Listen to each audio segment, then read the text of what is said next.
Hello दोस्तों, नमस्कार। कैसे हैं आप सभी? मैं वैशाली आपका हार्दिक स्वागत करती हूँ आपके अपने YouTube channel UGC net RWA पर। तो जल्दी से आ जाइए भाई सभी।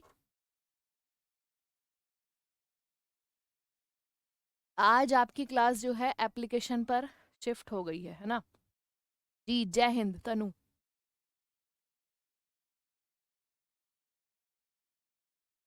एक बार बताइए कि ऑडियो वीडियो सब क्लियर है ना? जल्दी से बता दीजिए, ऑडियो वीडियो सब क्लियर है जी। Good morning W Chauhan. तो ये आपका रियल नाम ही डब्लू है या फिर कुछ और है? जल्दी से आ जाइए फटाफट से, फिर सेशन को शुरू करेंगे, है ना? जल्दी से सभी साथी आ जाएंगे और जुड़ जाएंगे। Good morning, good morning. All clear है ना सभी? Good morning. जल्दी से आ जाइए सभी। कौन कौन जुड़ चुका है हमारे साथ? एकता जुड़ चुकी हैं, नैना कुमारी, अभय पाल जुड़ चुके हैं, तनु, डब्लू। और कौन कौन है? जल्दी से आ जाइए। अच्छा, एक बार कमेंट बॉक्स में बताएंगे कि सभी को आवाज़ क्लियर है ना? ऑडियो वीडियो सब क्लियर है? और मैं सेशन को शुरू करूं? कल कहाँ तक आपने पढ़ा था, एक बार मुझे बताएंगे जल्दी से। कल कहाँ तक पढ़ा था आप लोगों ने?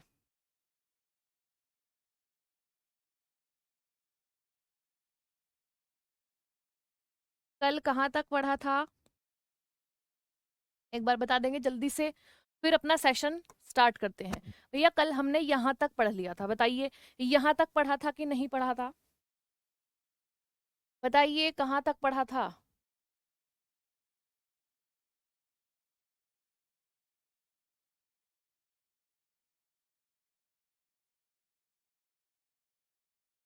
तो सेशन को शुरू करूं?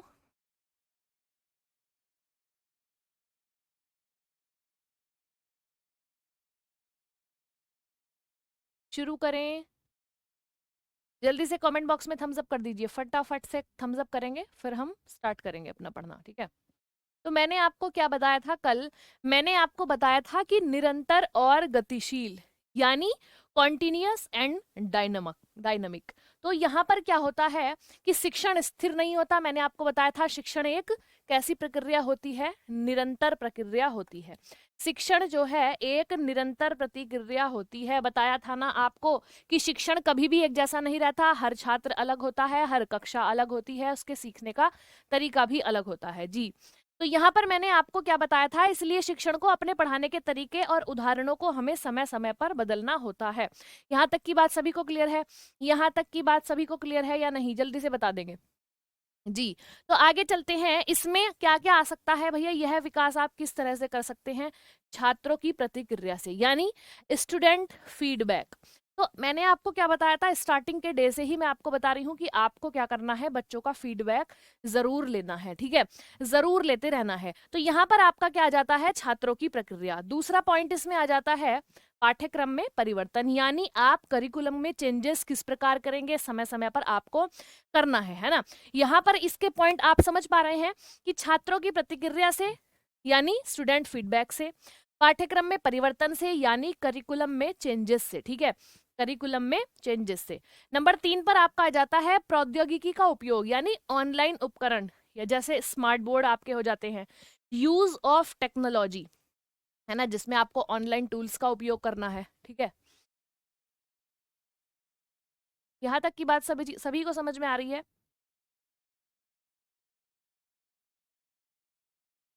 1 मिनट रुकेंगे बेटा, 1 मिनट, आपके कमेंट मुझे दिख नहीं पा रहे।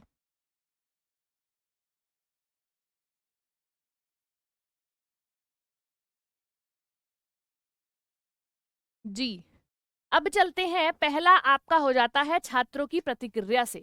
तो यहाँ पर आप क्या करेंगे भैया? छात्रों के अनुसार तरीका बदलना होता है। छात्र समझ पा रहे हैं या नहीं, है ना? छात्रों के अकॉर्डिंग आप क्या करेंगे? जी सुनाइए। सिलेबस बैच में आप आज आपका अपलोड हो जाएगा, है ना? सारी पीडीएफ जितनी भी हो गई हैं, जितनी क्लासेस हो गई हैं, वो आज ऐप पर शिफ्ट हो जाएंगी। आप निश्चिंत रहें, ठीक है? वीडियो रुक रही है, आप बताइए जरा एक बार।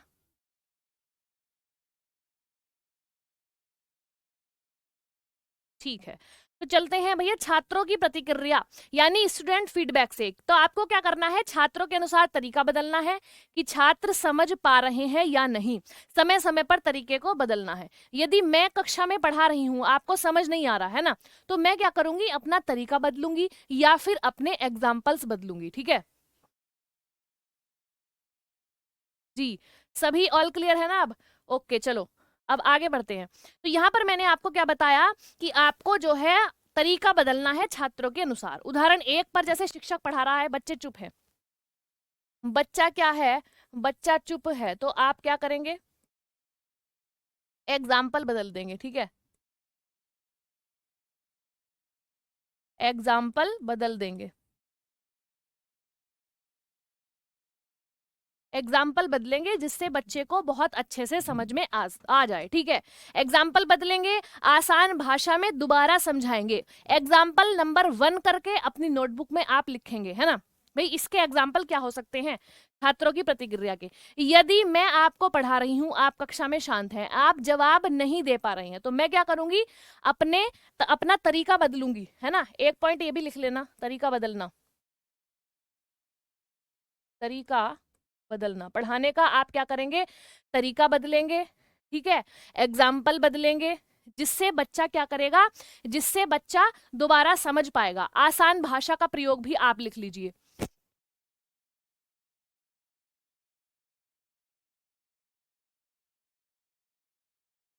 जी, आप लोगों को कमेंट नहीं दिखाई देंगे बेटा, मुझे सभी के कमेंट दिख रहे हैं। ठीक है, एग्जाम्पल बदलेंगे, मैंने क्या बताया, इसमें क्या आएगा भैया, छात्रों की प्रतिक्रिया से मैंने आपको एग्जाम्पल में लिखने के लिए क्या क्या कहा है, एक बार जरा कमेंट कर देंगे, एक बार जरा कमेंट कर देंगे कि मैंने क्या क्या कहा है।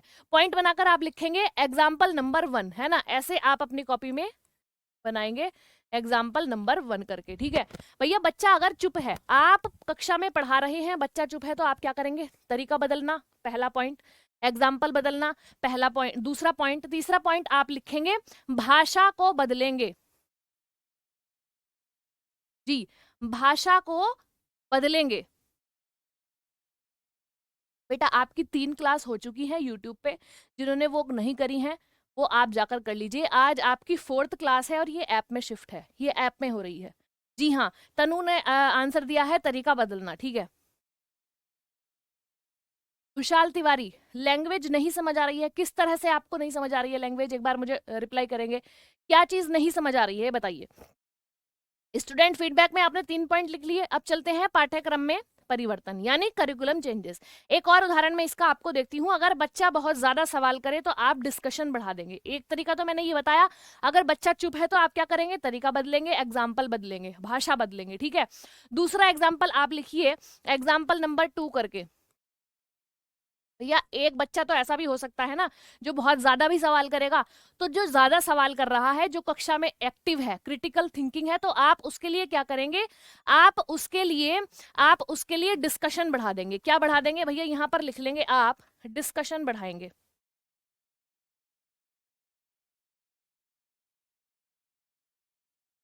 क्या करेंगे, डिस्कशन बढ़ा देंगे जिससे वो और ज्यादा कार्य वहां क्लास में कर सके। ठीक है, जी हाँ, भाषा को सरल एवं लचीला माध्यम से पढ़ाना, ये भी आप कर सकते हैं, सरल शब्दों का आप प्रयोग कर सकते हैं। जी बिल्कुल, जी हाँ, पीवाईक्यू भी रखा हुआ है आज मैंने आपके लिए, कल भी मैंने आपको 4 करा दिए थे, आज भी हैं। बहुत कम क्वेश्चन करने वाला भी होगा। ठीक है, फीडबैक इज वेरी इंपॉर्टेंट, आपको फीडबैक जरूर लेना है।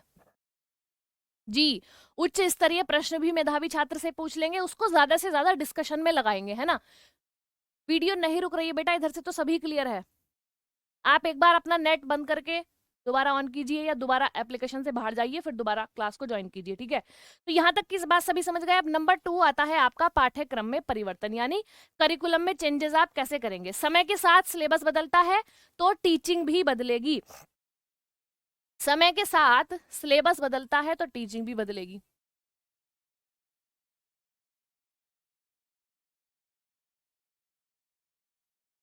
समय के साथ क्या होगा, आपका पाठ्यक्रम बदलेगा।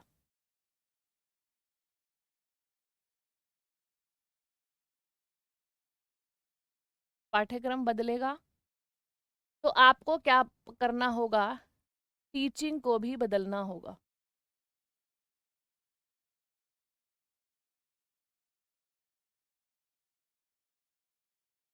टीचिंग भी बदलेगी। समय के साथ पाठ्यक्रम बदलेगा तो आप क्या करेंगे, टीचिंग को भी बदल देंगे। जैसे रूल नंबर 1 यानी उदाहरण नंबर आप पहला लिखेंगे, इसमें क्या क्या आ सकता है ना, इसमें आपका क्या क्या आ सकता है, किसमें, पाठ्यक्रम में परिवर्तन में, है ना। आगे देखेंगे नंबर 1 उदाहरण इसमें होगा, भैया पहले यूजीसी नेट में रोट लर्निंग थी, ठीक है, क्या थी भैया पहले,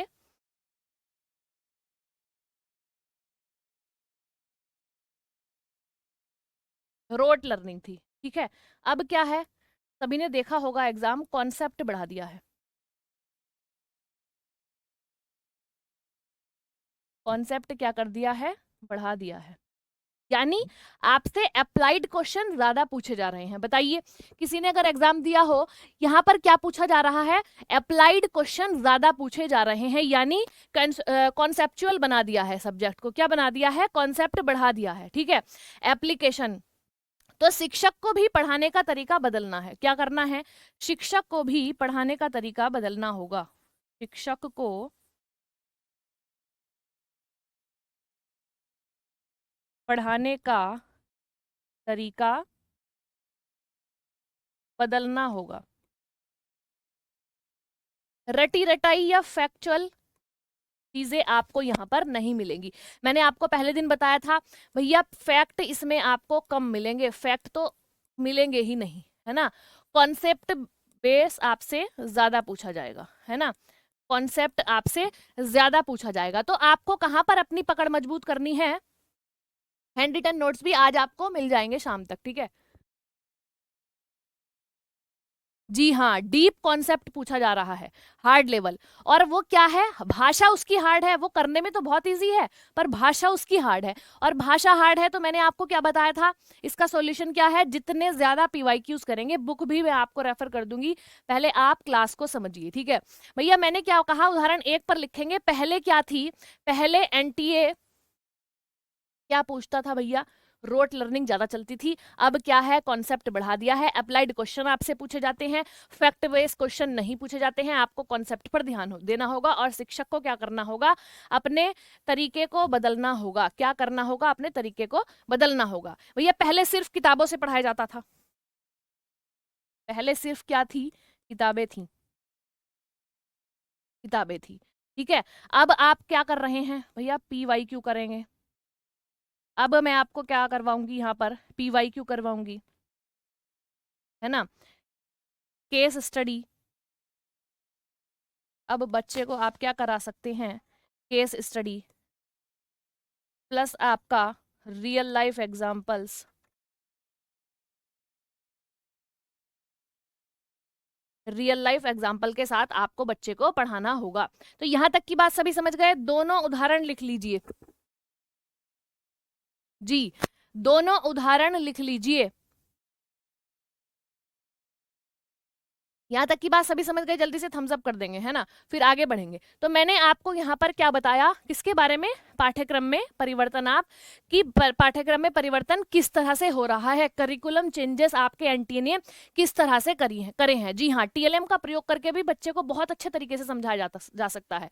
हैंड रिटन नोट्स मैंने बताया बेटा आपको आज शाम तक उपलब्ध हो जाएंगे। तो नेक्स्ट आपका क्या आता है, प्रौद्योगिकी का प्रयोग, यानी ऑनलाइन उपकरण या फिर स्मार्ट बोर्ड। स्मार्ट बोर्ड है आपका, पहले क्या होता था, नई तकनीकी के साथ टीचिंग का तरीका नया हो गया है अब, है ना। क्लियर है ना यहाँ तक सभी को। बेटा इधर से क्लास नहीं रुक रही है मिथुन, आप क्या करिए, अपना नेट ऑफ कीजिए, फिर दोबारा ऑन कीजिए, बैक जाइए एप्लीकेशन से, फिर आप दोबारा क्लास में एंट्री कीजिए, ठीक है। लिख कर ही पढ़ा रही हूँ आशीष जी, ये आपने नहीं देखा क्या, ये क्या किया मैंने, लिख कर ही तो पढ़ाया, ये क्या किया मैंने, लिख के ही तो पढ़ाया है। और आप एक बात बताइए, जो मैं बोल रही हूं आपको खुद भी लिखना है ना। अगर मैं आपको रियल लाइफ एग्जांपल पहले बोल के बताऊंगी फिर आपको लिखवाऊंगी तो आपका बेटा सिलेबस बहुत पीछे छूट जाएगा। आप खुद बताइए, आप बताइए, जो मैं आपको बोल रही हूं मुंह से तो वो आप अपने आप भी लिखिए। लिखने से क्या होगा, आपको बहुत बेनिफिट है, आपको याद भी हो जाएगा, है ना। ये बताइए सभी बच्चे, बताइए एक बार, क्या अगर मैं एग्जाम्पल बोल के भी बताऊं आपको, समझाऊं भी और फिर सारा लिखवाऊं भी, तो ये पॉइंट बनाकर तो आप छोटा छोटा पॉइंट बनाइए अपने आप, खुद से भी मेंशन कर सकते हैं अपने नोट्स में, बाकी मैं आपको लिखवा भी रही हूं, है ना। तो अब हम देखते हैं प्रौद्योगिकी का उपयोग। तो यानी नई तकनीक के साथ टीचिंग का तरीका भी बदलता है ना भैया। नई तकनीक के साथ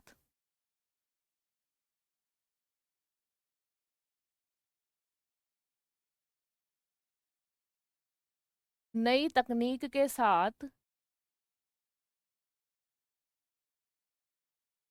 टीचिंग का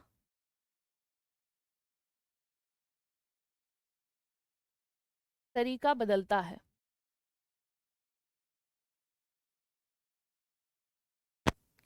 ये पॉइंट बना पर लिखेंगे आप किसमें, प्रौद्योगिकी का उपयोग।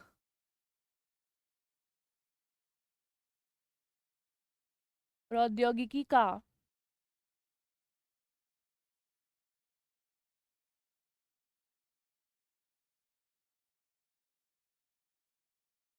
ऐसे आप हेडिंग बनाएंगे और उसमें मैं आपको एग्जाम्पल लिखवा रही हूँ वो आप लिखेंगे।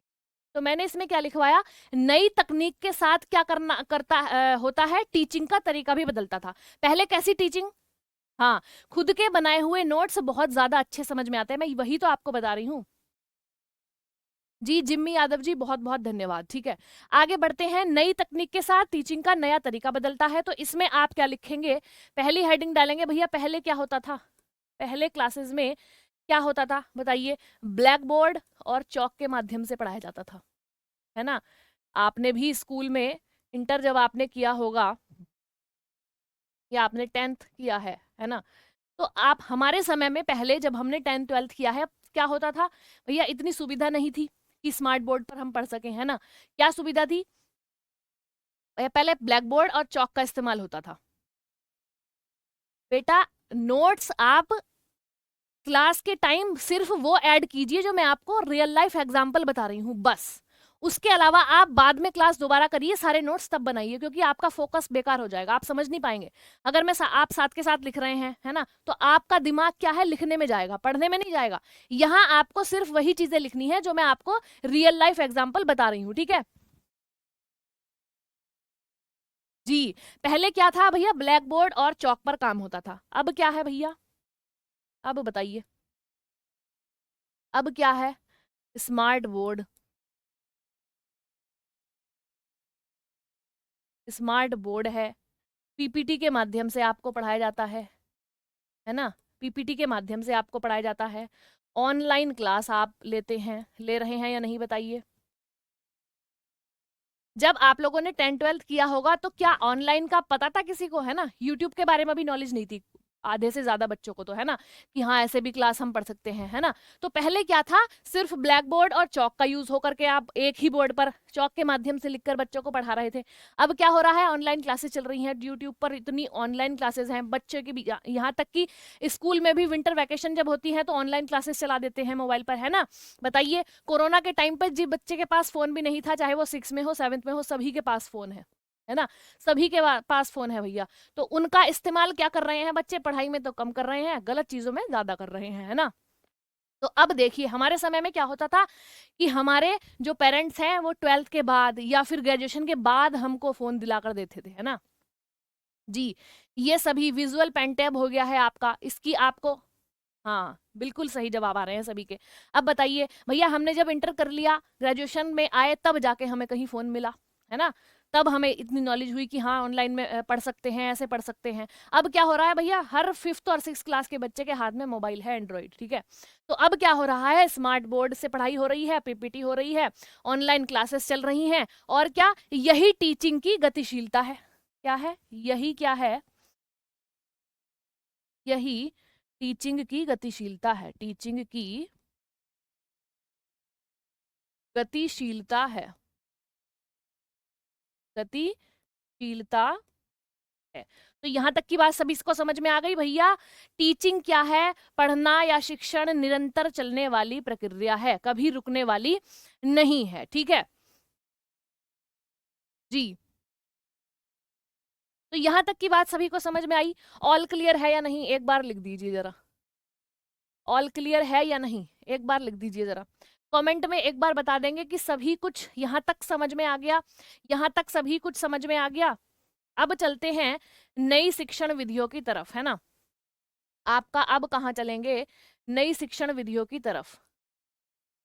अब आ जाते हैं नई शिक्षण विधियां कौन कौन सी हैं, यानी मिश्रित शिक्षण या आपका फ्लिप्ड क्लासरूम। यहां तक के सभी को क्लियर है?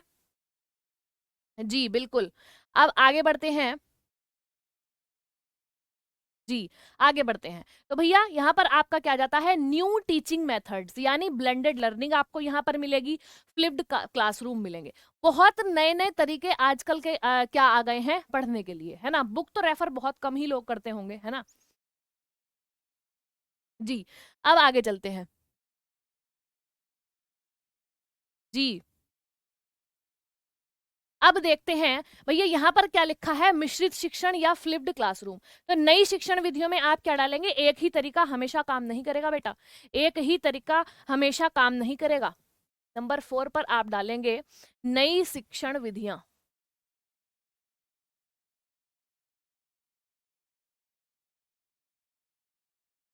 नई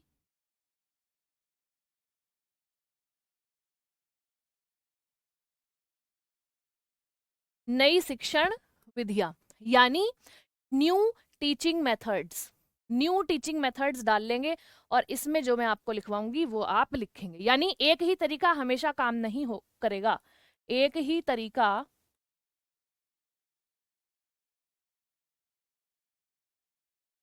एक ही तरीका हमेशा काम नहीं करता, हमेशा काम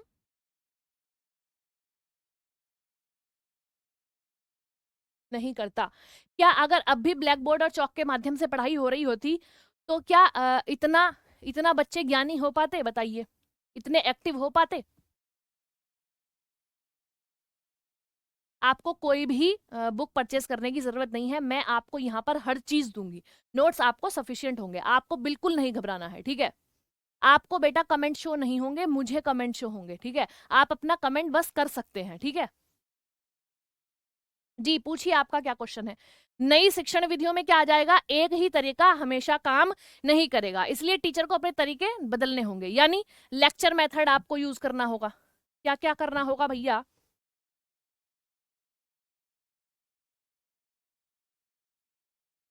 क्या करना होगा आपको? लेक्चर लेक्चर मेथड आपको यूज करना होगा, और क्या करना होगा? डिस्कशन, है ना, यानी चर्चा, ठीक है। और आपको क्या यूज करना होगा? स्टोरी टेलिंग भी आप यूज कर सकते हैं, स्टोरी टेलिंग। फ्लिप्ड क्लासरूम हो जाएगा। टीचर खुद भी सीखता है, इन सब चीजों से क्या होता है? टीचर खुद भी सीखता है, टीचर खुद भी सीखेगा, है ना भैया। टीचर खुद भी सीखेगा भैया। जब किसान, एक एग्जाम्पल मैं बताती हूँ आपको, रियल लाइफ एग्जाम्पल।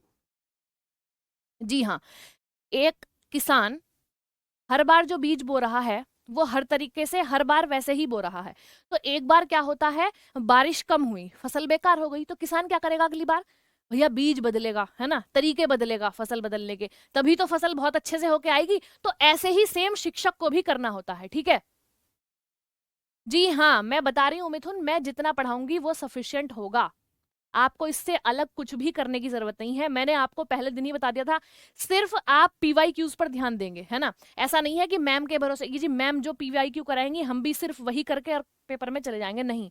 आपको ज्यादा से ज्यादा पीवाईक्यू अपने खुद के दिमाग से सॉल्व करने होंगे, बाकी मेरी जिम्मेदारी है ना, बाकी मेरी जिम्मेदारी है, ठीक है। तो मैंने आपको रियल लाइफ एग्जाम्पल क्या दिया भैया? एक मैंने आपको दिया रियल लाइफ एग्जाम्पल मैंने आपको क्या दिया, किसान वाला। कॉपी में नोट करते चलिएगा, क्योंकि जब आप रिवाइज करेंगे ना तो ये तुरंत के तुरंत आपके माइंड में आते रहेंगे और आप जो है चीजों को रिलेट करते रहेंगे, ठीक है जी। तो यहां पर मैंने आपको क्या बताया भैया, किसान हर साल एक ही तरीके से बीज बोता था। किसान हर साल एक ही तरीके से बीज बोए, एक ही तरीके से बीज बोए। एक साल बारिश ना आए, एक साल बारिश अधिक हो जाए, बारिश अधिक हो जाए या ना आए,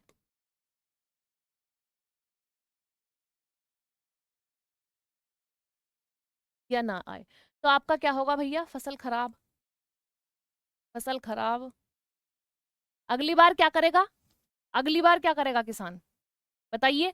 बीज बदलेगा, तरीका बदलेगा, है ना, बीज बदलेगा। और क्या करेगा, तरीका बदलेगा,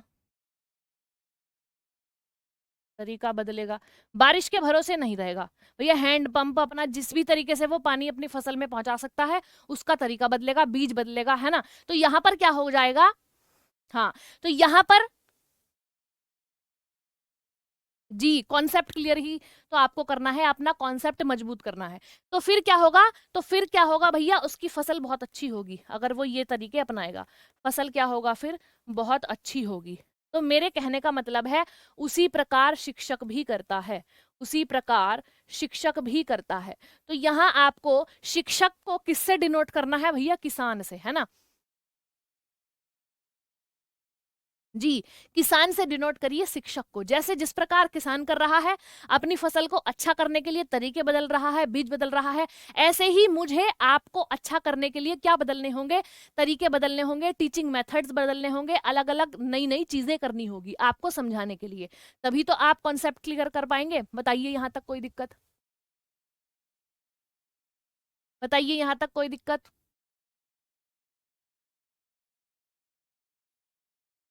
बेटा नोट्स बनाने हैं, पर कब बनाने हैं, क्लास के बाद, जब आपकी क्लास खत्म हो जाएगी तब आपको एक बार दोबारा क्लास की तरफ देखना है और तब आपको नोट्स अपने अच्छे से बनाने हैं। यहाँ तो आप मोटा मोटा तौर पर क्या करते चलेंगे, रियल लाइफ एग्जाम्पल को लिखते चलेंगे, जैसे मैंने नई शिक्षण विधियों में क्या रियल लाइफ एग्जाम्पल दिया था वो आप नोट करके चलेंगे, ठीक है। तो यहाँ तक की बात सभी को समझ में आ गई, जल्दी से स्क्रीनशॉट ले लेंगे फिर मैं आगे बढ़ूंगी, है ना। तो भैया फसल उसकी अच्छी हो जाएगी, तो वो क्या कर रहा है बेटा, एफर्ट्स लगा रहा है, एफर्ट्स डाल रहा है, एफर्ट्स डाल रहा है वो, है ना। यहाँ पर आपको भी क्या करना है, एफर्ट्स डालना है। तो यहाँ तक की बात सभी को समझ में आ गई। कहाँ तक पढ़ा दिया मैंने आपको, यहाँ तक पढ़ा दिया। नई शिक्षण विधियां, मिश्रित शिक्षण, फ्लिप्ड क्लासरूम, ठीक है। तो यहाँ के बाद आप चलेंगे कला और विज्ञान के तरफ, है ना। कला और विज्ञान नंबर 7 में आपका आ जाता है कला और विज्ञान। जल्दी से एक बार कमेंट में बता देंगे यहां तक की बात सभी को समझ में आ गई या नहीं।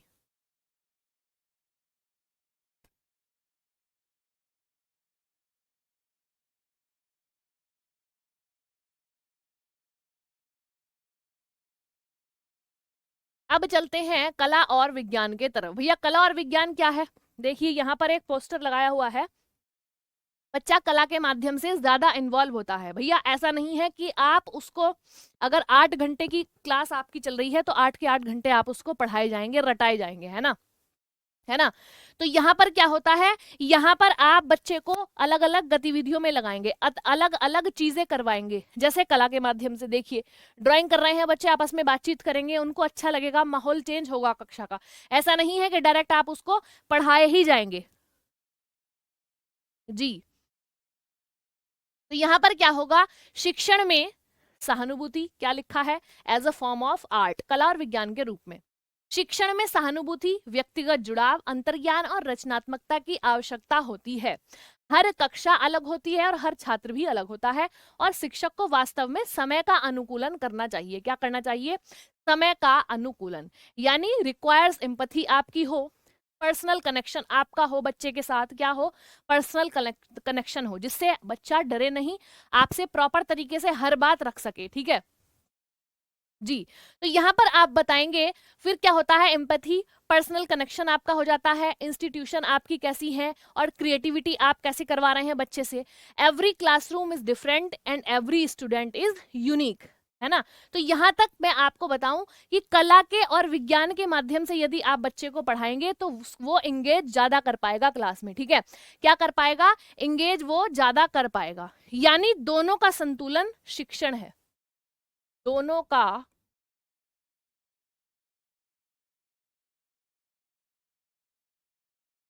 दोनों का संतुलन क्या हो जाता है, शिक्षण हो जाता है। बताइए भैया, दोनों का संतुलन क्या है, शिक्षण, किसका, कला और विज्ञान दोनों का संतुलन क्या हो जाता है, शिक्षण हो जाता है। ना केवल कला और ना केवल विज्ञान, कला क्यों, क्योंकि हर शिक्षक का पढ़ाने का तरीका अलग है। भैया मैं किसी और तरीके से आपको पढ़ा रही हूँ और टीचर आपको किसी और तरीके से पढ़ा रहे हैं ना, तो ये क्या है, एक कला के फॉर्म में हो जाता है, ठीक है। क्लास बेटा यहाँ से तो सही चल रही है, एक बार चेक कर, 1 सेकंड रुकेंगे, सिर्फ 1 मिनट देंगे, 1 मिनट में चेक करती हूँ अभी।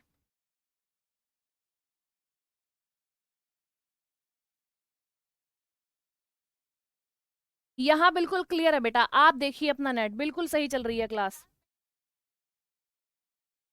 बिल्कुल सही है क्लास। एक बार थम्स अप कर देंगे, ऑल क्लियर, जल्दी से बता दीजिए एक बार, ऑल क्लियर है या नहीं। तो मैंने आपको क्या बताया, कला और विज्ञान दोनों का संतुलन ही क्या हो जाता है, शिक्षण हो जाता है। जी क्लियर है। अब आगे बढ़ते हैं।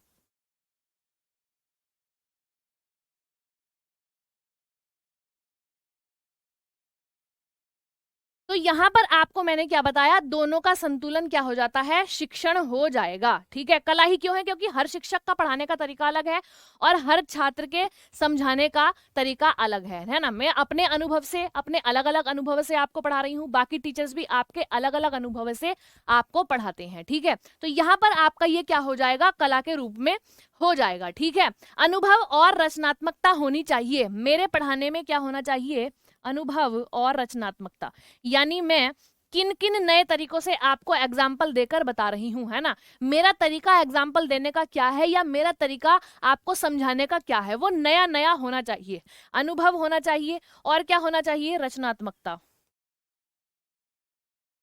रचनात्मकता होनी चाहिए, तभी आप बच्चे को अच्छे तरीके से पढ़ा सकते हैं, ठीक है। जैसे मैं कल क्लास में कुछ अगर गैजेट लेके आऊं, अगर मुझे कोई चीज आपको समझानी है तो मैं क्या नए नए तरीके और क्या आपके समझाने में एफर्ट्स लगा सकती हूँ, ठीक है जी। तो यहाँ आपको क्या करना है, सिर्फ बेसिक से लेकर चलना है, ऐसा नहीं है कि उसे बीच में से कहीं भी उठाकर, आपकी डेमो क्लासेस हुई, चाहती तो मैं कोई आपको बहुत टफ चैप्टर भी लेकर के आ सकती थी, पर नहीं, ऐसा नहीं करना है। आपको स्टूडेंट को कहाँ से लेकर के चलना है, बेसिक से लेकर के चलना है। हमें उन सभी स्टूडेंट को ध्यान में रखना है जो बेसिक लेवल से पढ़ के चल रहे हैं या जो पहली बार एग्जाम देंगे, ठीक है जी। आर्ट आप करा सकते हैं, प्रोजेक्ट वर्क आप करा सकते हैं, है ना भैया। खेल के माध्यम से बच्चों को बता सकते हैं, ऐसा नहीं है कि 8 के 8 घंटे अगर आपको मिले हैं तो आप सिर्फ रट्टा लगवा रहे हैं, सिर्फ पढ़ा रहे हैं, है ना। ऐसे बच्चे क्लास में एंगेज नहीं होते। तो टीचर को क्या करना चाहिए, अपने अनुभव और रचनात्मकता पर ध्यान देना चाहिए। विज्ञान में विज्ञान बताएगा कि किस विधि से समझाया जाए, है ना, किस विधि से आप को शिक्षण को समझाया जाए। विज्ञान क्या बताता है, विज्ञान बताता है, कला कभी सभी लोग समझ गए होंगे, विज्ञान क्या बताएगा कि किस विधि से बताया जाए, किस विधि से, किस विधि से समझाया जाए बच्चों को, किस विधि से समझाया जाए। शिक्षक अपने अनुभव और नए तरीकों से विषय में जान डालता है। अगर मैं नए तरीके लेके आऊंगी, है ना, नए एक्सपीरियंस के तौर पर आपको समझाऊंगी, नए रियल लाइफ एग्जांपल आपके लिए लेकर आऊंगी, तो आपका क्या होगा, शिक्षण में जान आ जाएगी। क्या आ जाएगी, शिक्षण में जान आ जाएगी।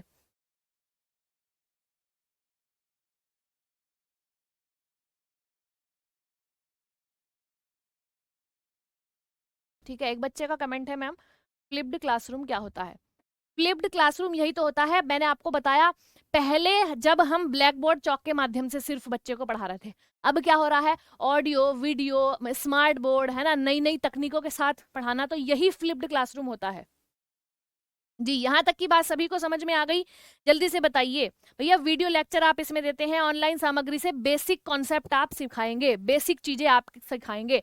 एक तो होता कि हाँ ब्लैक बोर्ड होता और मैं चौक के माध्यम से आपको पढ़ा रही होती है ना, और अब फ्लिप्ड क्लासरूम में आपको क्या मिल रहा है, ऑनलाइन बोर्ड मिल रहा है, और यहाँ पर मैंने इमेजेस भी लगाए हुए हैं आपको दिखाने के लिए। तो यही क्या है, इसी के साथ मैं आपको हर चित्र दिखाकर चल रही हूँ और आपको बेसिक से समझाकर चल रही हूँ, यही फ्लिप्ड क्लासरूम होता है। बताइए यहाँ तक समझ में आ गया भैया? फ्लिप्ड क्लासरूम बच्चे पूछ रहे थे, अभी किसी का कमेंट था, समझ में आ गया? जी, यही फ्लिप्ड क्लासरूम है। एक होता है बहुत सिंपल तरीका, जैसे आपने अपना 8th 9th 10th किया है चौक ब्लैक बोर्ड के माध्यम से, है ना, तब आपको कोई ऑनलाइन सुविधा नहीं दी जाती थी। अब ये क्या हो रहा है, मैं आपको यहाँ पर फोटो लगा रही हूँ, पीपीटी में अलग अलग कलर की रंग हैं, मैं आपको अलग अलग कलर के तरीके से यहाँ पर करा रही हूँ, या कोई फिर यहाँ पर आपको ऐसा कोई भी चित्र बनाकर मैं आपको पढ़ाऊं, तो यही फ्लिप्ड क्लासरूम में आ जाता है।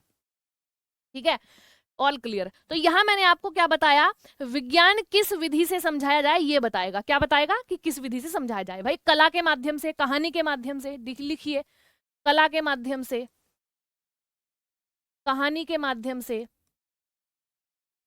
नाटक के माध्यम से, है ना, या फिर आप उसको रोल प्ले भी करवा सकते हैं, रोल प्ले के माध्यम से आप उसको बताएंगे, है ना। यानी ऑल ओवर क्या जरूरी है, जुड़ाव जरूरी है बच्चे का, जुड़ाव, जुड़ाव जरूरी है बच्चे का। क्या जरूरी है, आपसे जुड़ना जरूरी है। क्लास में आप किस तरह से बच्चे से जुड़ पा रहे हैं, है ना, क्लास में बच्चा आपसे बोलता हुआ शर्मा तो नहीं रहा है, तो आपको क्या करना है, बहुत ही फ्रेंडली नेचर बच्चे के साथ रखना है। ठीक है, यहां तक की बात सभी को समझ में आ गई?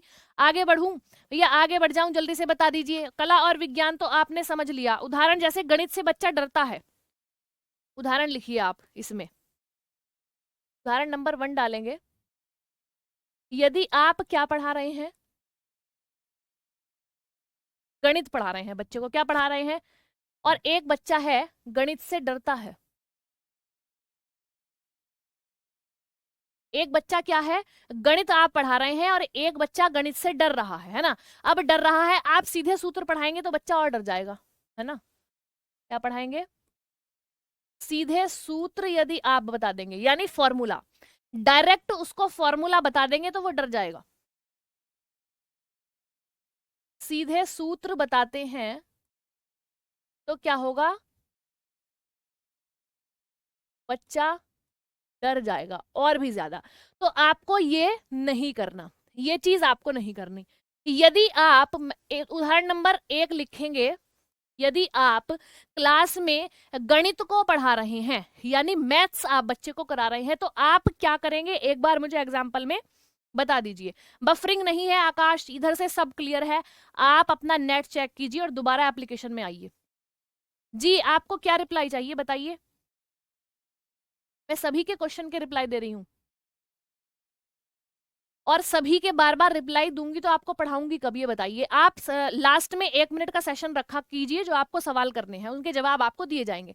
पहले आप क्लास पर ध्यान देंगे। मैंने आपको क्या बताया, गणित से बच्चा कोई है जो डरता है, आप क्या कर रहे हैं, सीधे सूत्र बता दे रहे हैं और बच्चा और अधिक डर जाएगा, तो आपको ये नहीं करना है। गणित को कहानी के रूप में बनाया जा सकता है ना, गणित को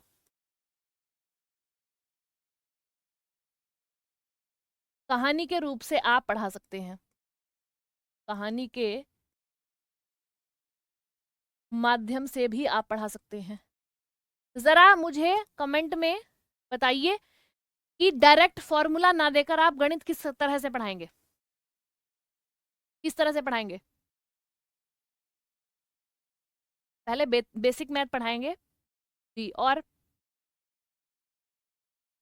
मुझे सभी के कमेंट दिखाई दे रहे हैं, मुझे सभी के कमेंट दिखाई दे रहे हैं जी। रियल लाइफ एग्जाम्पल के साथ बच्चे को पढ़ाएंगे, तो यहां पर आप क्या करेंगे, गणित के माध्यम से कहानी के रूप में आप इसको बता सकते हैं, यानी यही यही आपकी क्या होगी, यही आपकी कला होगी।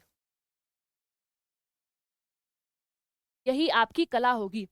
भैया 2 डस्टर उठा लीजिए क्लास में, या 2 चौक उठा लीजिए, है ना, कि ये 2 चौक मैंने ली हुई हैं, किसी और बच्चे को खड़ा कीजिए, ये 2 चौक इसने ली हुई हैं। अब जब सभी चौक को आप प्लस करेंगे तो नंबर क्या आएगा, 4 निकल के आएगा, है ना।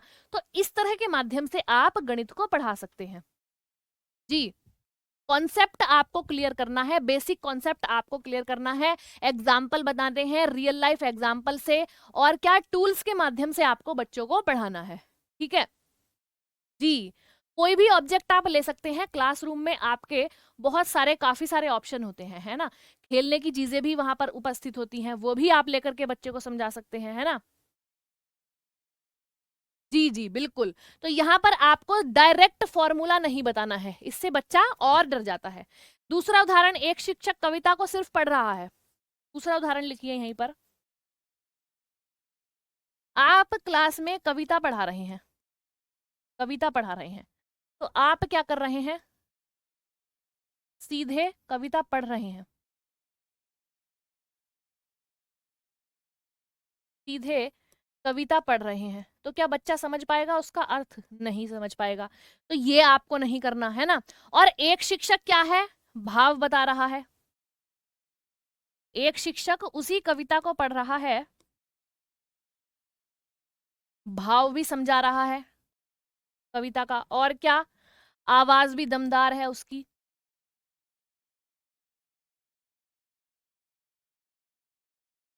है ना, और क्या है, उदाहरण भी बता रहा है, उदाहरण बता रहा है, जीवन से जोड़ भी रहा है कविता को, जीवन से जोड़ रहा है। अब बताइए कौन से तरीके से बच्चा ज्यादा समझ पाएगा, कौन से तरीके से इनमें से बच्चा ज्यादा समझ पाएगा जी। कविता को आप गाकर भी समझा सकते हैं, है ना, आसपास की वस्तुओं से उसको कनेक्ट कर सकते हैं, यानी मैंने कब बताया, जीवन से जोड़ सकते हैं, उदाहरण के माध्यम से आप उसको पढ़ाएंगे। आवाज आपकी दमदार होनी चाहिए, बहुत अच्छे तरह से क्लियर, साफ और स्पष्ट आपको बोलना है ना, भाव उसका आप समझाएंगे उसको, अर्थ उसका आप समझाएंगे, एक एक शब्द का अर्थ समझाएंगे, है ना। तो बताइए कौन सा वाला शिक्षक ज्यादा बढ़िया है, भैया ये वाला शिक्षक ज्यादा बढ़िया है, जो कविता को सिर्फ सीधे रट्टा मारकर पढ़ता ही चला जा रहा है, पढ़ता ही चला जा रहा है, और बच्चा कुछ समझ ही नहीं रहा, बच्चे क्लास में सो भी सकते हैं। या फिर ये वाला शिक्षक सही है कि भैया जो भाव भी बताए, आवाज भी उसकी दमदार हो, उदाहरण भी बताए, रियल लाइफ एग्जाम्पल के साथ भी जोड़े, जीवन के साथ भी जोड़े, और अर्थ भी बताए, है ना जी। तो बताइए यहां तक की बात समझ में आ रही है, तो आप किस तरह से बच्चे को पढ़ाएंगे, यही आपकी कला है, यही क्या है आपकी, यही कला है, एक टीचर की कला यही है कि वो किस तरह से बच्चे को समझा रहा है। यहां तक की बात सभी को समझ में आ रही है जी। यहां तक की आपकी बात समझ में आ रही है आपको। अब विज्ञान के रूप में आप देख लेंगे, विज्ञान के रूप में आप जानेंगे अब, ठीक है, विज्ञान के रूप में आपको उदाहरण देती हूँ, कला के माध्यम से तो हो गए बहुत सारे, ठीक है, या एक शिक्षक बिना योजना के पढ़ाए, विज्ञान के माध्यम से लिखिए,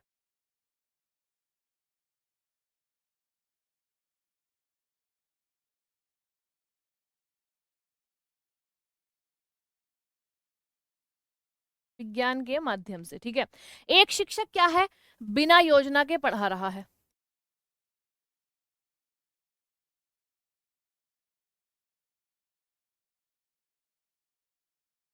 बिना योजना के पढ़ा रहा है, और दूसरा क्या कर रहा है,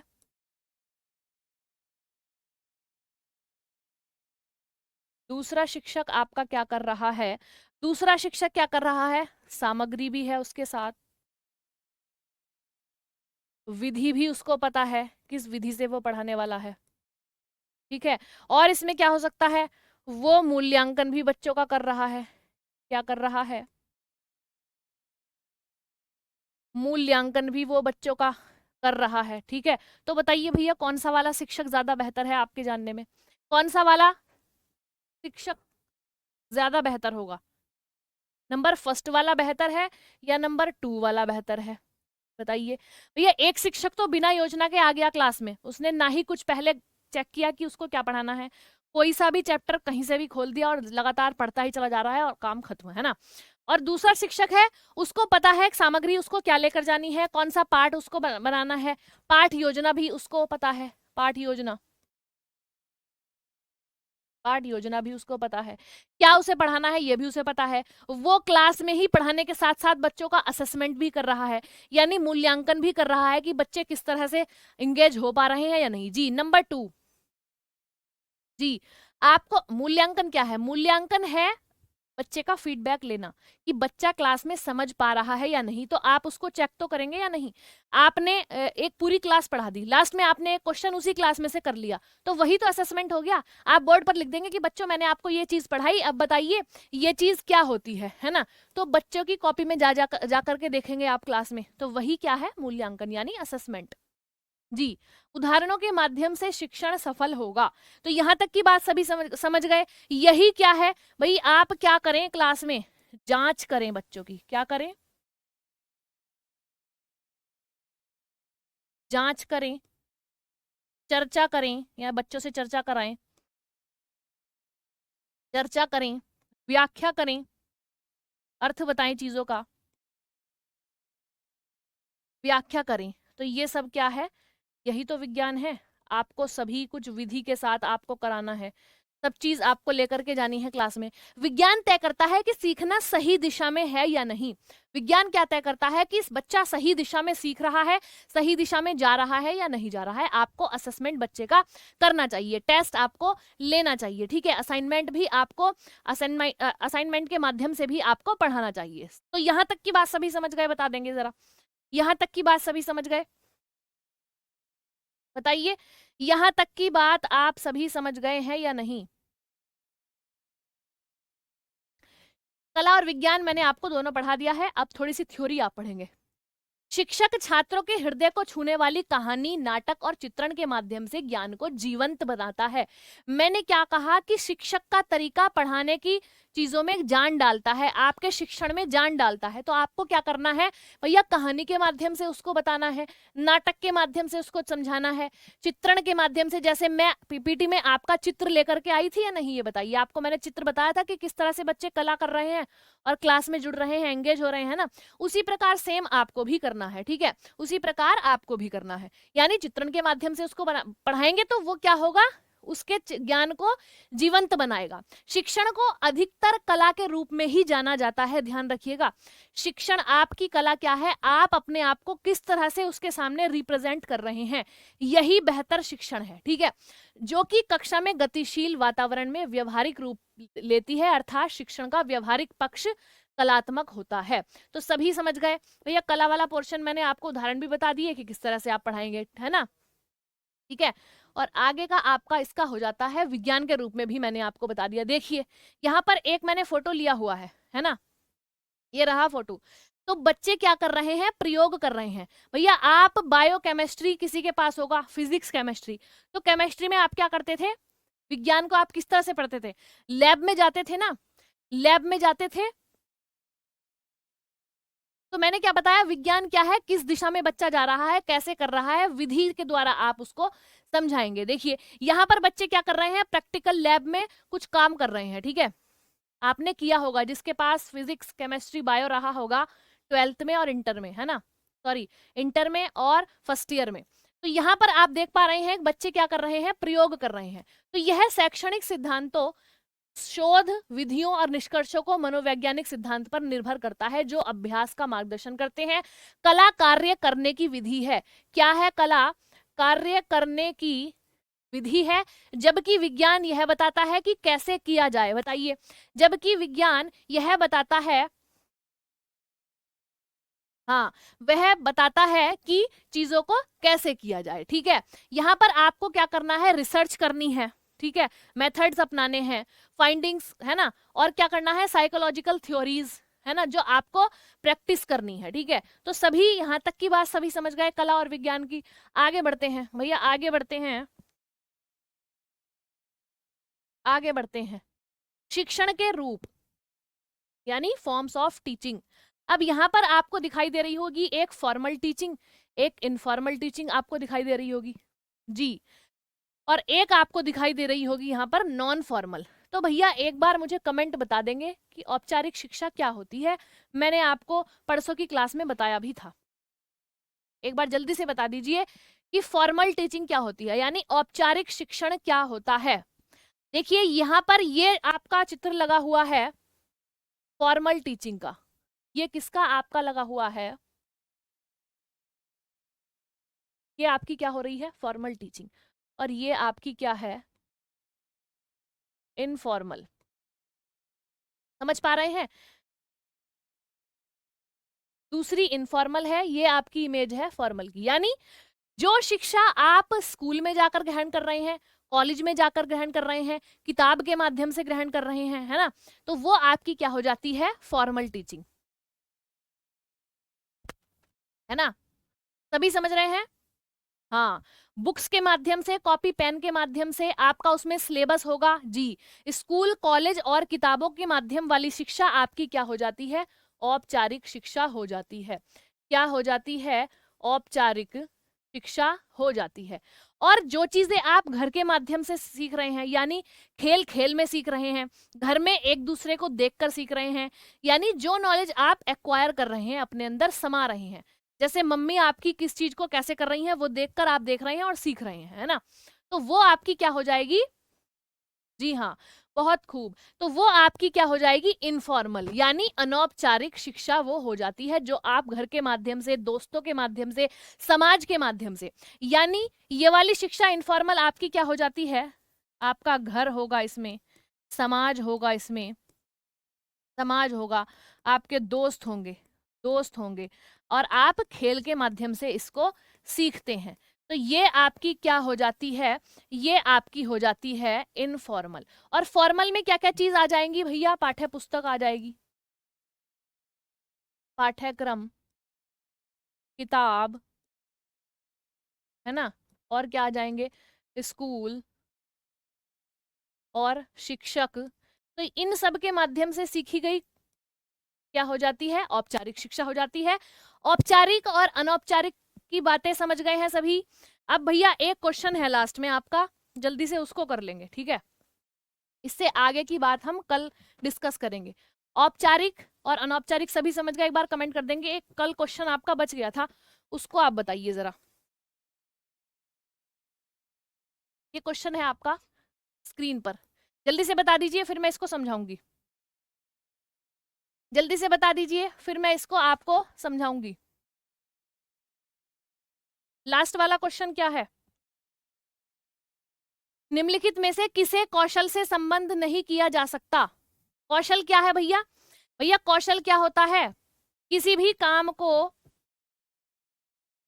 जल्दी बताइए, कौशल क्या होता है? किसी काम को अभ्यास से बेहतर करना कौशल कहलाता है।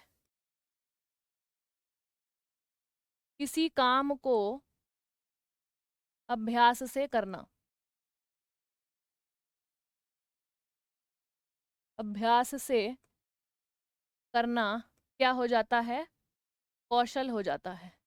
अब बताइए, आंसर आए क्या सभी के?